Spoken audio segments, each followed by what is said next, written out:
Salah satu penyebab buruknya kualitas udara di ibu kota berasal dari kendaraan berat yang melintas di jalan Kualitas tol. udara di Jakarta masih berada di kategori tidak sehat. Kualitas udara yang buruk terpantau pada pukul 9 hingga 10 pagi. Organisasi Kesehatan Dunia WHO mencatatkan setiap tahun ada 7 juta kematian yang berhubungan dengan polusi udara. Udara merupakan faktor yang penting dalam kehidupan. Namun, pada era modern ini seiring dengan perkembangan fisik kota, industri, dan juga transportasi, maka kualitas udara mengalami perubahan yang disebabkan oleh terjadinya pencemaran udara. Nah, pencemaran udara sendiri merupakan suatu kondisi di mana zat pencemar seperti karbon monoksida, oksida-oksida nitrogen, partikel debu, dan zat pencemar lainnya masuk ke dalam udara dalam jumlah tertentu untuk jangka waktu yang cukup lama sehingga dapat mengganggu kehidupan manusia, hewan, dan juga tumbuhan. Emisi gas buang kendaraan bermotor menjadi penyumbang pencemaran udara terbesar di Indonesia. Mengingat dalam kurun waktu 10 tahun terakhir terjadi lonjakan jumlah kendaraan bermotor yang sangat pesat, khususnya pertambahan jumlah sepeda motor yang mencapai 30%. Sekitar lebih dari 70% terdistribusi di daerah perkotaan. Selain itu, diketahui juga kontribusi gas buang kendaraan bermotor di kota-kota besar sebagai sumber polusi udara mencapai 60 hingga 70%. Berdasarkan data kualitas udara dunia IQR 2022, Indonesia menempati peringkat ke-19 sebagai negara berpolusi di dunia. Negara paling berpolusi ini adalah negara-negara dengan konsentrasi PM2,5. Indonesia sendiri dilaporkan memiliki konsentrasi PM2,5 tertinggi yakni 30,8 kg per meter kubik. Konsentrasi PM2,5 di udara saat ini 6,2 kali di atas nilai panduan kualitas udara tahunan WHO. Posisi ini sekaligus menjadikan Indonesia sebagai negara nomor 1 yang paling berpolusi di kawasan Asia Tenggara. Berikut 6 kota paling berpolusi di Indonesia tahun 2021 beserta tingkat konsentrasi rata-rata PM2,5 versi IQR 2021. Yang pertama ada Jakarta dengan konsentrasi 39,2, kemudian ada Surabaya dengan konsentrasi 34,8, kemudian ada Bandung dengan konsentrasi 33,4, kemudian ada Semarang dengan konsentrasi 28,6, ada Palembang dengan konsentrasi 26, dan ada Makassar dengan konsentrasi 13,5. Ada pun beberapa kota yang masuk ke dalam daftar kota-kota dengan polusi paling rendah se-Asia Tenggara di Indonesia, yaitu meliputi Samarinda, Kayu Agung, Banda Aceh, dan Palangkaraya.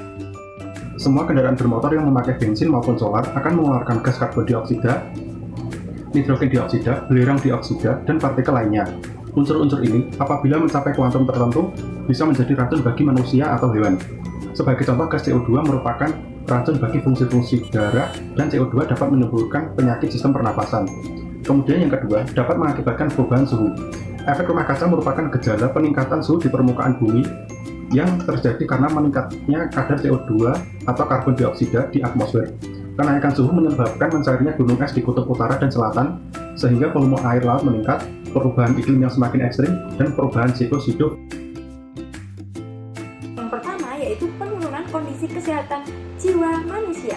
Organisasi Kesehatan Dunia atau WHO mengatakan bahwa 9 dari 10 orang secara rutin menghirup udara dengan tingkat polusi yang berbahaya. Polusi udara membunuh sekitar 7 juta orang setiap tahunnya. Polusi udara juga mengakibatkan penurunan drastis kondisi kesehatan jiwa seseorang. Penelitian dari John Newbury dari King College London pada Maret 2019 menunjukkan bahwa remaja yang terpapar racun polusi udara lebih rentan terkena gejala psikotik seperti mendengar suara-suara atau paranoia. Dampak yang kedua yaitu munculnya virus baru di masa yang akan datang. Kajian dari Sekolah Kesehatan Masyarakat Universitas Harvard menyebutkan angka kematian pasien COVID 2019 bisa bertambah hingga 15% akibat bertambahnya partikel halus polusi udara selama beberapa tahun sebelum terjadinya pandemi. Mereka menyebut tingkat kematian itu bertambah ketika tingginya konsentrasi partikel halus yaitu PM2,5 yang dihirup oleh manusia. Udara yang tercemar akibat penggunaan bahan bakar kendaraan bermotor dapat menyebabkan gangguan kesehatan terutama pada fungsi faal dari organ tubuh seperti paru-paru dan pembuluh darah atau juga dapat menyebabkan iritasi pada mata dan juga kulit.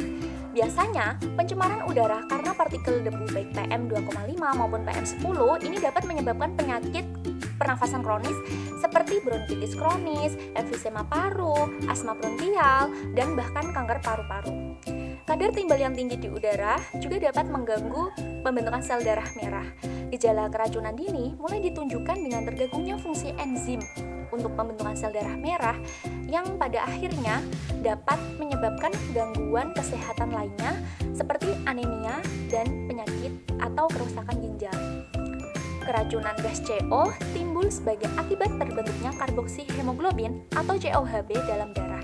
Afinitas CO yang lebih besar dibanding dengan oksigen terhadap HB ini menyebabkan fungsi HB untuk membawa oksigen ke seluruh tubuh menjadi terganggu.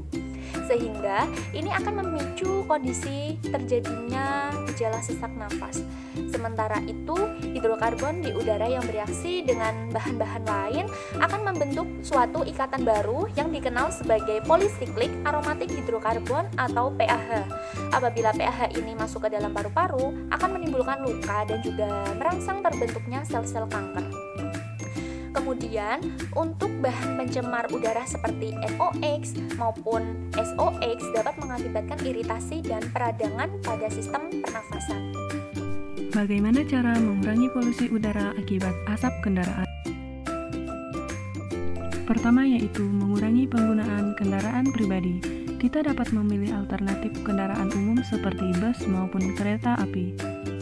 Kedua, budayakan berjalan kaki dan bersepeda jika jarak tempuh tidak terlalu jauh. Dengan berjalan kaki dapat mengurangi polusi udara dan juga membuat tubuh menjadi sehat. Dan yang ketiga, yaitu menanam pohon. Pohon dapat menyerap gas karbon dioksida yang dihasilkan dari aktivitas kendaraan bermotor dan menghasilkan oksigen yang dapat dihirup oleh manusia. Dengan langkah yang sederhana namun dilakukan secara bersama, maka akan memperbaiki kualitas udara di bumi kita. Oleh karena itu, mari bersama kita menjaga lingkungan kita agar lingkungan dapat menjaga kesehatan kita. Stopping pollution is the best solution. Jalan-jalan ke Singapura, jangan lupa membeli donat. Ayo stop pollution.